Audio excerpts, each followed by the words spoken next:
Hi welcome to iDream. SSMB 29 ఇప్పటి వరకు టాలీవుడ్ చరిత్రలోనే ఇంత సినిమాని ఎవరు తెరకెక్కించట్లేదు. బడ్జెట్ పరంగా చూసుకున్నా, గ్రాండీర్ పరంగా చూసుకున్నా, ఇప్పుడు ఎక్కడ పట్టినా ఎస్ఎస్ఎంబి 29 పేరే వినిపిస్తుంది. ఇప్పటికే ఈ సినిమా నుంచి 'సంచారి' అనే పాట రిలీజ్ అయింది. యూట్యూబ్లో ఈ పాట ట్రెండింగ్లో ఉంది. అలాగే ఈ నవంబర్ 15న ఈ మూవీ టీమ్ ఒక భారీ ఈవెంట్ ప్లాన్ చేసింది. మరి ఈ ఈవెంట్ దేనికి, అండ్ ఇక్కడ ఏం అనౌన్స్ చేయబోతున్నారు, ఇలాంటి అన్ని విషయాలను భరద్వాజ్ గారిని అడిగి తెలుసుకుందాం. హాయ్ సార్, నమస్తే. నమస్తే.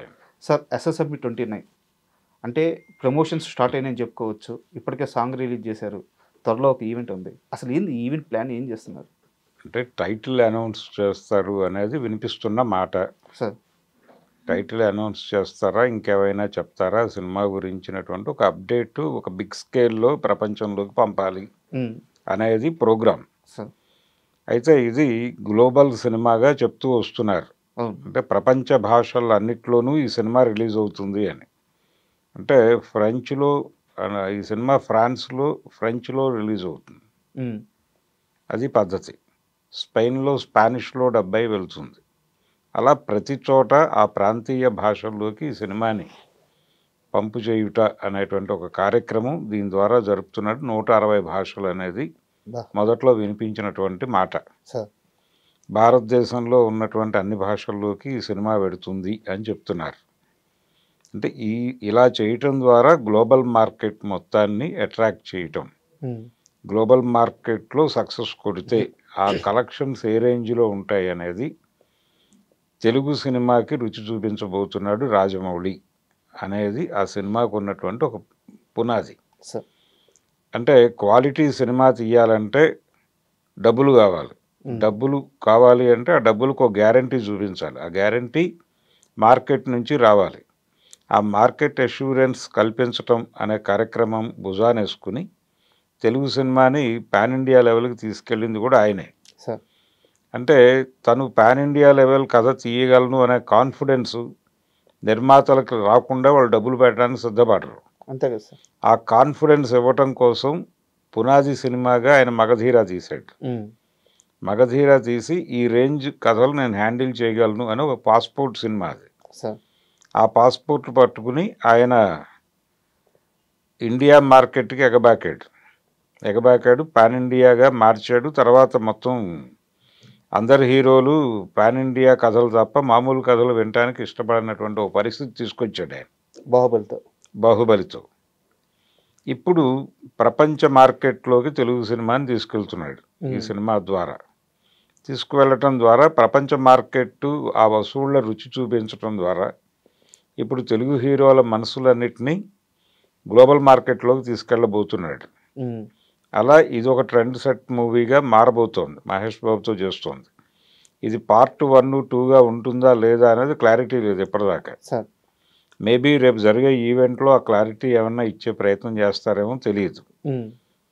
అయితే మొన్న రిలీజ్ అయినటువంటి పాట సంచారి, ఆ సంచారి అనేటువంటి పాట అంటే ప్రపంచ సంచారి అన్న పద్ధతిలో పెడుతూ కొంత కథని చెప్పే వ్యవహారం కూడా నడిచింది దానిలో.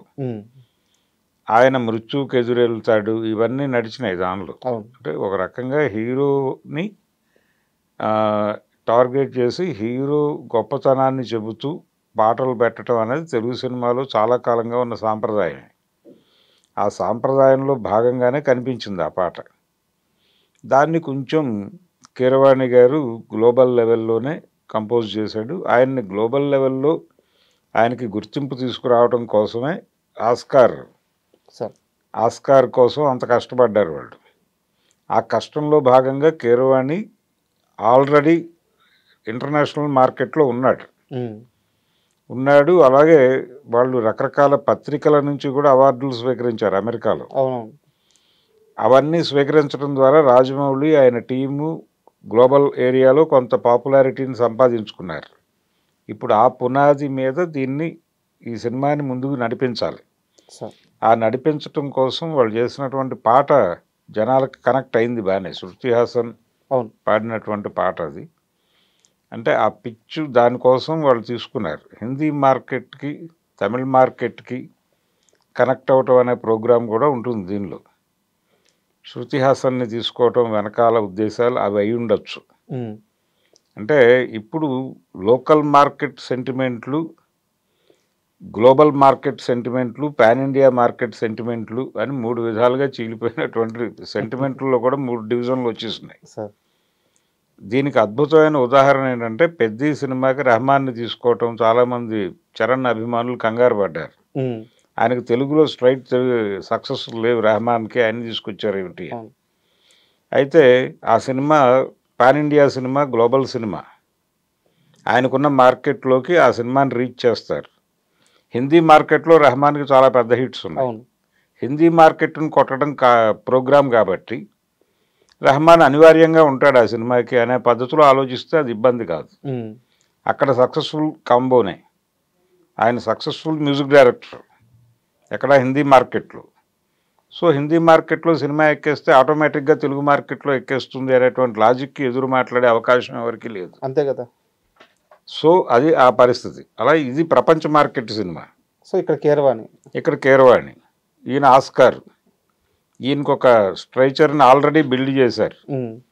అంటే ఈ సినిమాకి ఇంత బలమైన పునాదిని నిర్మించాడు ఆయన రాజమౌళి ముందు నుంచే ప్లాన్. అంతే. ఆయన సినిమా ఆలోచన, మార్కెట్ రెండు ఒకేసారి మొదలవుతాయి. ఓకే. అలా మొదలైనటువంటి సినిమా ఇది మహేష్ బాబుతో చేయబోతున్న సినిమా. ఈ సినిమాకి సంబంధించి టైటిల్ ఒకటి వారణాసి అనే టైటిల్ వినిపించింది, కానీ అది కాదు అని ఇంకొక సినిమా ఏదో టైటిల్ అనౌన్స్ చేశారు వారణాసి పేరుతో. సో ఆ సినిమాకి వారణాసి ఉంటుంది, ఈ సినిమాకి ఇంకేదో పేరు ఉంటుంది అన్నారు. ఆంగ్లంలో ఉండొచ్చు ఈ సినిమా టైటిల్ అని కూడా చెప్తున్నారు. ఉండాలని రూల్ ఏం లేదు. అంటే లోకల్ కథని గ్లోబల్ లెవెల్లో చెప్పగలగటమే మేకర్ యొక్క గొప్పతనం. కాబట్టి రాజమౌళి కూడా అదే చేస్తాడు, లోకల్ కథని గ్లోబల్ లెవెల్లో చెప్తాడు. సంచారి అన్నప్పుడు ఆయన 100 దేశాల్లో తిరుగుతాడు. ఈ 100 దేశాల్లోనూ ఈ కథ ట్రావెల్ అవుతుంది. అంటే ఒక ప్రయాణము, దానికి సంబంధించినటువంటి వ్యవహారము, ఇది ఏదైనా కావచ్చు. ఆయన ఒక యాక్షన్ నేపథ్యంలో జరిగేటువంటి అడ్వెంచరస్ థ్రిల్లర్ అని చెప్పాడు ఆయన. అయితే ఫారెస్ట్ బ్యాక్డ్రాప్లో జరుగుతుంది ఈ కథ అనేది విజయేంద్ర ప్రసాద్ గారు చాలా కాలం క్రితం చెప్పిన మాట. ఇది అలాగే జరుగుతుంది అని అనిపిస్తోంది. ఎందుకంటే ఆల్రెడీ కొన్ని ముక్కలు బయటకు వచ్చినాయి. లీకేజ్లో భాగంగా కొన్ని షూట్ అవుతున్నటువంటి సన్నివేశాలు చూసాం మనం. పృథ్వీరాజ్ సుకుమార్ అని యాక్ట్ చేసిన ఒక షాట్ బయటకు వచ్చింది. అవును, పోస్టర్ రిలీజ్ చేశారు. పోస్టర్ రిలీజ్ చేయడం తర్వాత దానికంటే చాలా ముందే ఆ సీన్ వచ్చింది బయటికి. ఆ వెహికల్లో అతను కూర్చుని ఉన్న షాట్ షూట్ చేస్తూ ఎదురుకుండా మహేష్ బాబుని ఇలా కూర్చోబెట్టిన షాట్ ఆల్రెడీ బయటకు వచ్చింది అది. కాబట్టి ఇలా ఈ సినిమాకి సంబంధించిన ప్రమోషనల్ ఈవెంట్ చేస్తున్నారు ఇప్పుడు 15వ తారీఖు. అండ్ మీకు తెలిసి ఆ ఈవెంట్లో అసలు ఏముండబోవచ్చు? ఇప్పుడు మీరు చెప్పినట్టు టైటిల్ అనౌన్స్ చేయొచ్చు, లేకుంటే మహేష్ బాబు గారి ఫస్ట్ లుక్ అఫిషియల్గా లాంచ్ చేయొచ్చు. సో ఇవన్నీ కూడా ఫ్యాన్స్ లో ఇవన్నీ కూడా చర్చలు ఉన్నాయి. టైటిల్ రివీల్ చేసే ఛాన్స్ ఉంది. ఓకే. మెజారిటీ. ఓకే. ఆ టైటిల్ ఏదైనా కావచ్చు. సంచారి అనే టైటిల్ తెలుగుకి అనుకుంటున్నాం అని చెప్పినా ఆశ్చర్యం లేదు. ఓకే. ఏదైనా కావచ్చు, ఏదైనా చెప్పి నడిపించగలడు ఆయన. RRR గానే ప్రపంచం మాట్లాడుకుంది కానీ ఆ సినిమాని, అది వర్కింగ్ టైటిల్ అని చెప్పారు ముందు. అవును. అదే టైటిల్గా స్థిరపడింది. దానికి ఆ 3 Rలకి 3 పదాలు ఏవో చెప్పారు, రుద్రం, రౌద్రం, ఇలాగే రణం అని. అలా అది నడిచిపోయింది. టైటిల్ అనేది పట్టించుకోరు, కంటెంట్ వాళ్ళకి కనెక్ట్ అయితే అనేది ఒక ఉదాహరణ అక్కడ దొరికింది మనకి. అయినప్పటికీ ఏదో టైటిల్ ఈవెంట్, అది యాక్చువల్గా ప్రపంచాన్ని అలర్ట్ చేయడం కోసం చేస్తున్న ఈవెంట్ అది. ఓకే. 100 అడుగుల స్క్రీన్ ఏదో రెడీ చేస్తున్నారంట ఫస్ట్ టైం. అంటే అదే అంటే ప్రతిదీ ఇప్పుడు ఆ ఈవెంట్ రైట్స్ అమ్ముతారు. అవును. అంటే డిజిటల్ హక్కులు అమ్ముతారు, శాటిలైట్ హక్కులు అమ్ముతారు. బిజినెస్ అక్కడి నుంచి మొదలవుతుంది. ఒకప్పుడు సినిమాకి సినిమా రిలీజ్ అయిన తర్వాత కౌంటర్లో వచ్చే డబ్బులు. కానీ ఇప్పుడు పరిస్థితి అది కాదు. ఇప్పుడు సినిమా తయారవటానికి ముందే టైటిల్ అనౌన్స్మెంట్కి ఒక ఈవెంటు, ఆ ఈవెంట్కి రకరకాల హక్కులు అమ్ముకోవడంతో వ్యాపారం మొదలవుతుంది. కొబ్బరికాయ కొడతారు అక్కడ. కాబట్టి ఇది కేవలం ప్రమోషనల్ ఈవెంట్గా మాత్రమే చూడక్కర్లేదు, ఇది ప్రమోషనల్ ఈవెంట్ కూడా, మార్కెట్ కూడా. అంటే ఆ సినిమాకి రెవెన్యూ జనరేషన్ చేయటం అనే ప్రోగ్రాం రేపటితో 15వ తారీఖు నుంచి మొదలవుతోంది. ఓకే. దానికి అంకురార్పణ చేస్తున్నటువంటి ఈవెంట్ కాబట్టి కొంచెం భారీ సెలబ్రిటీస్నే ఊహిస్తున్నారు అక్కడ. అంటే జేమ్స్ కెమెరూన్ వస్తాడు అనే ప్రచారం అయితే బలంగా నడుస్తోంది. ఆయన వస్తారా రారా అధికారికంగా ఇంకా కరపత్రాలు కానీ లేకపోతే ఇన్విటేషన్లు కానీ బయటకు రాలేదు, కానీ ఈవెంట్ ఉంటుంది అని మాత్రం చెప్తున్నారు. ట్విట్టర్లో బాబు ఫ్యాన్స్ మాత్రం జేమ్స్ కెమెరన్ చేత జై బాబు అనిపిస్తాము అని చెప్పి అప్పుడే ఆవేశపడవచ్చు, తప్పేం లేదు దాంట్లో, చెప్పచ్చు కూడా, ఆయన కూడా చెప్తాడు. ఎందుకంటే వాళ్ళకు అవసరం. ఇప్పుడు జేమ్స్ కెమెరూన్ అనేవాడు లేకపోతే మరో హాలీవుడ్ డైరెక్టరు 90 దశకంలోనూ లేకపోతే 2010కి ముందు ఇక్కడికి వచ్చాడంటే అది చాలా పెద్ద సెన్సేషనే. ఇప్పుడు పరిస్థితి అది కాదు. ఇప్పుడు బాలీవుడ్ వాళ్ళు మాత్రమే కాదు, హాలీవుడ్ వాళ్ళు కూడా లోకల్ మార్కెట్ల మీద కేంద్రీకరణ పెంచారు. Correct sir. లోకల్ ఫ్రాంచైజీస్ ఇదంతా మోడల్ మారిపోయింది. సినిమా మోడల్ మారిపోయిన సందర్భంగా వాళ్ళ మార్కెట్ అన్వేషణ కోసం వస్తున్నాడు ఆయన. కాబట్టి వీళ్ళతో స్నేహం వాళ్ళకి అవసరం, మ్యూచువల్ బెనిఫిట్ అంతే. ఇప్పుడు వాళ్ళ సినిమా గురించి 4 మాటలు రాజమౌళి చెప్తే ఈ లోకల్ మార్కెట్ నడుస్తుంది, అంతే కదా. ఈ లోకల్గా ఎన్టీఆర్ లేకపోతే చిరంజీవి ఒక మాట చెప్తే ఆ సినిమా నడుస్తుంది. అది చెప్పించాలంటే వీళ్ళతో కాంట్రాక్ట్ అవ్వాలి వాళ్ళు. వీళ్ళతో స్నేహం వాళ్ళకు అవసరం, వాళ్ళతో స్నేహం వీళ్ళకి అవసరం, అంతే.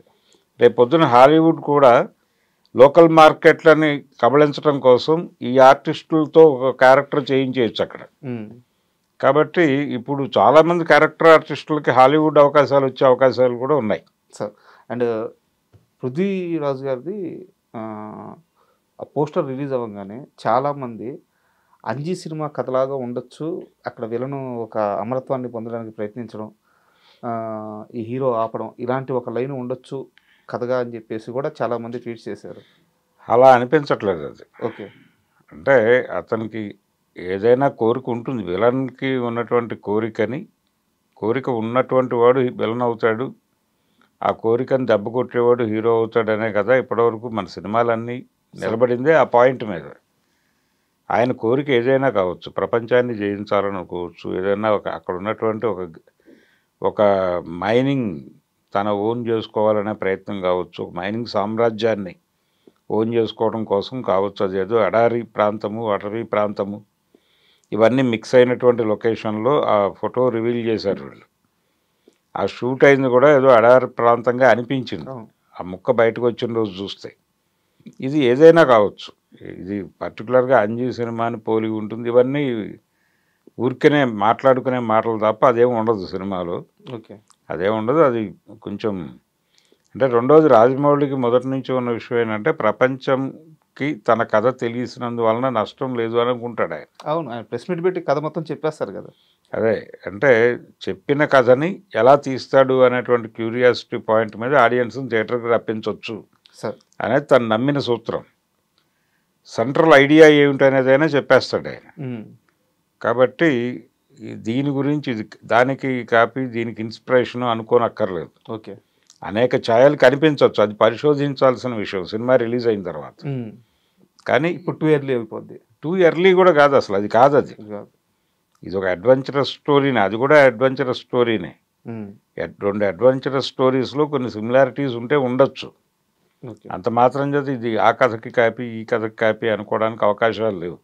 చూద్దాం సార్. మరి అంటే ఫస్ట్ టైం ఒక సినిమా రిలీజ్ అప్పుడు ఎంత బజ్ ఉంటుందో ఒక సినిమా ఈవెంట్కి కూడా అంత బజ్ ఏర్పడి ఉంది. అవును. సో వరల్డ్ వైడ్గా చూద్దాం మరి ఈవెంట్లో ఏం చూపించబోతున్నారు అండ్ ఆ విశేషాలతో మళ్ళీ మరొకసారి మనం ఆ సినిమా పైన ఇంటర్వ్యూ చేద్దాం. తప్పకుండా. Thank you sir. Thank you. And don't forget to subscribe to iDream. And for more videos, please subscribe to iDream. Please subscribe to iDream. Please subscribe iDream. And please subscribe to iDream. For more videos, subscribe to iDream. please like, share and subscribe to the channel. Congratulations, iDream. Subscribe to iDream. Subscribe to iDream. So subscribe to iDream Media. iDream ki iDream team andarki huge congratulations. Please subscribe iDream Media. Please subscribe to iDream. Subscribe iDream. Please subscribe to iDream. iDream అంటే నా కళల ఛానల్ను subscribe చేసుకున్న నోరు తిరుగుతలేదు, మీరైతే గంట గుర్తు కొట్టండి. For more such videos, please subscribe to iDream. Subscribe to iDream. Please subscribe to iDream. Please subscribe iDream Media. Please do subscribe to iDream. Please subscribe to iDream Media. For best entertainment and information, please subscribe iDream.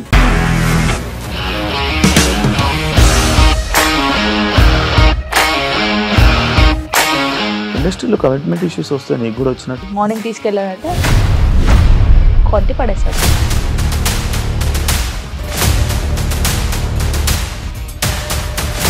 ఒక్కళ్ళు కూడా చూడలేదు ఈ cinema అని చెప్పడానికి కూడా చాలా ధైర్యం కావాలి. అది నిజం కదా, దాంట్లో ధైర్యం ఏంటి? నెక్స్ట్ డే ప్లేట్ మార్చేస్తే తప్పు కదా. As of now we are comfortable this అని నేను అనుకుంటున్నాను. రష్మిక గారిది మీది ఒకే ఊరు అంట కదా? నీకు కోపం వచ్చిందంటే బాగా తిట్టేత్తరా? తిట్టేద్దామండి. నిజంగా గేమ్ ని ఎలా చేంజ్ చేయగలిగారు? ఏపీఎస్ఎఫ్సి వాళ్ళకి 6 నెలల్లో నేను 6 లక్షలు కట్టా. బిజినెస్ చేయాలనుకుంటే it is as difficult as riding a tiger.